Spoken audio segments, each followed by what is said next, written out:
Every gun owner paying attention to 2026 has seen the victories.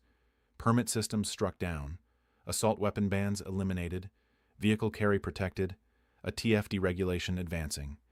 And if you have been watching only the wins, you have been watching an incomplete picture. Because during the exact same weeks those pro-gun decisions were landing, federal courts in New York, Connecticut, Wisconsin, and the First Circuit were signing off on decisions approving state-based restrictions that survived Second Amendment challenge. These decisions did not make the same headlines, but they define the boundaries of what Bruen actually accomplished. And more importantly, they define the territory where states can still restrict your rights and courts will back them up. 4 decisions from March 24 through April 3, 2026. All 4 went against the Second Amendment challenger. All 4 tell gun owners something specific and important about the legal landscape they are operating in right now. Subscribe now, because understanding what courts are still allowing states to do is just as important as understanding what they have stopped states from doing, and misreading the post-Bruen environment in either direction puts gun owners at legal risk.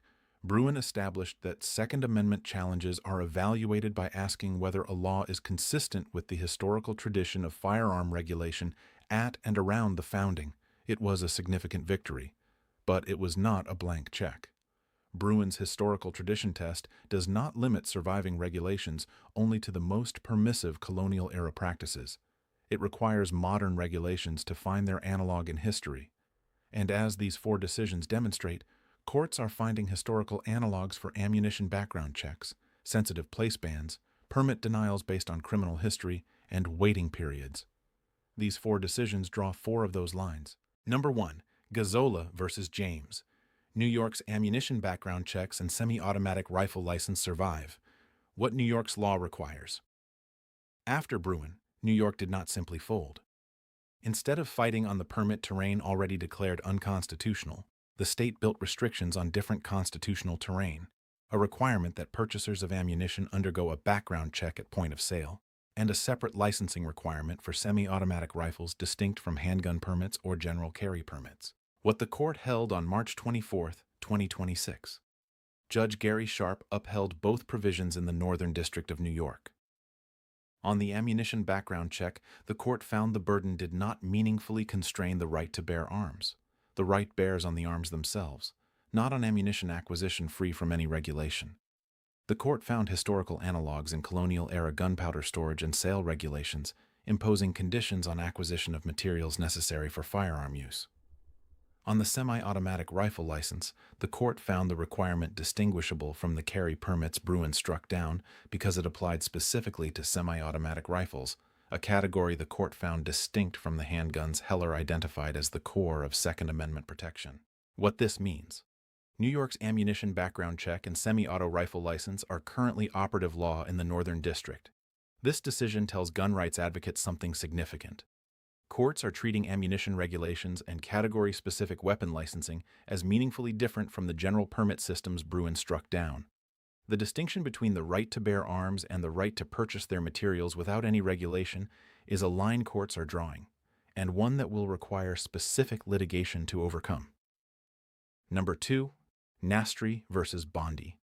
The post office gun ban survives as a sensitive place. What federal law prohibits, 18 U.S.C. Section 930A, makes it a federal crime to possess a firearm in a federal facility.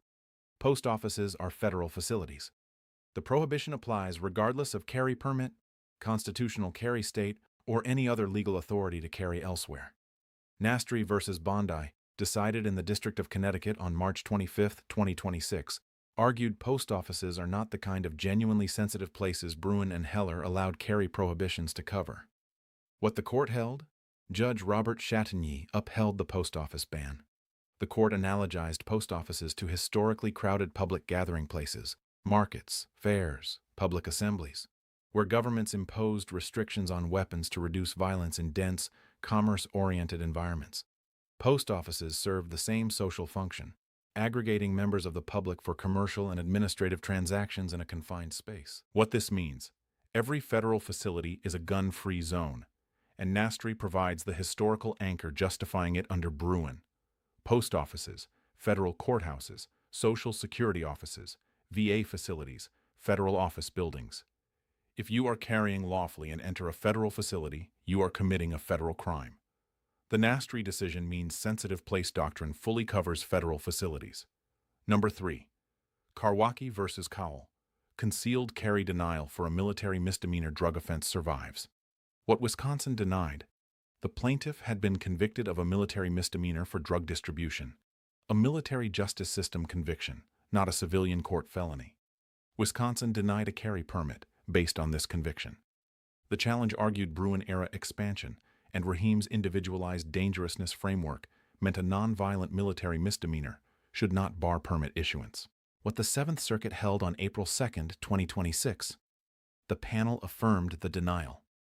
The court found sufficient historical tradition for disarming individuals with convictions for drug trafficking-related offenses, even at the misdemeanor level and even in the military context.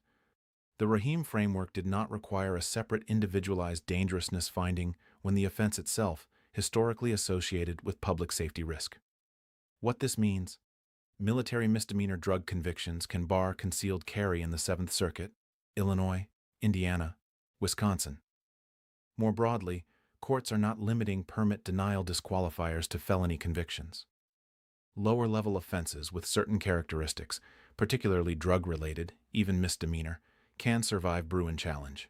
If you have any conviction including military justice system convictions, research your state's specific eligibility criteria. Number 4. Beckwith versus Frey. Maine's 72-hour waiting period survives as a modest delay. What Maine's law requires. After the October 2023 Lewiston mass shooting, Maine passed a 72-hour waiting period between firearm purchase and transfer, even when the background check has already cleared. The challenge argued Maine's waiting period was a prior restraint without sufficient historical analog. What the First Circuit held on April 3, 2026. The panel upheld the waiting period, characterizing it as a modest delay on the acquisition of a firearm, rather than a categorical restriction on the right itself. The court found historical analogs in colonial-era processes and time requirements on transactions, and noted that Bruin does not require a perfect one-to-one match with a specific founding-era law, only that the modern regulation be analogous in burden and purpose. What this means: Maine's 72-hour waiting period is constitutionally validated in the First Circuit, Connecticut, Massachusetts, New Hampshire, Rhode Island, and Maine. States with waiting period laws in that circuit received a green light. The decision validates a specific state strategy: shift from categorical bans to procedural delays and burdens that achieve friction without outright prohibition. What these 4 decisions tell you about the post-Bruin landscape. The decisions are not random. They reveal a consistent pattern in how courts that want to sustain gun regulations are using the Bruin framework to do it. 4 techniques emerge from these 4 cases that gun owners need to understand as the map of where the legal battle is moving. First, the ammunition and material regulation gap. Gazzola tells gun rights advocates that Bruin's protection of arms may not extend with equal force to the materials necessary to use those arms. Ammunition background checks occupy a different doctrinal space than firearm permit systems, and courts are willing to fill that space with colonial-era powder regulations as historical analog. The fight over whether the Second Amendment protects access to ammunition with the same force as access to the firearms themselves is coming, and Gazzola drew a line. Second, the sensitive places frontier. Nastri tells you the federal facility ban is constitutionally solid under Bruin. But more importantly, it tells you that the historical analog test for sensitive places is being applied broadly enough to include any location that can be analogized to the crowded commerce and community spaces of colonial America. That is almost anywhere. Third, the disqualifier expansion below the felony line. Karwacki tells you that states and courts are not limiting Second Amendment disqualifiers to felony convictions.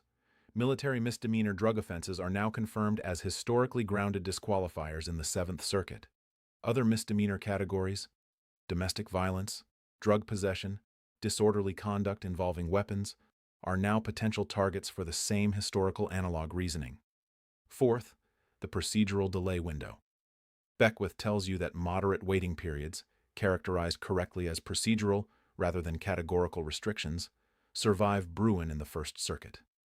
This validates a specific strategy for states that cannot win on categorical bans: shift to time delays, procedural requirements, and process burdens that stop short of outright prohibition but achieve meaningful friction. Your action plan. Know the circuit you are in. Know whether your state has ammunition background check laws, waiting periods, or expanded disqualifiers. Know which buildings are federal facilities before you enter them while carrying. If you have any conviction, including military justice system convictions, at any level for any offense, research your state's specific eligibility criteria for carry rights. And watch the Second, First, and Seventh Circuits for the inevitable appeals of all 4 decisions.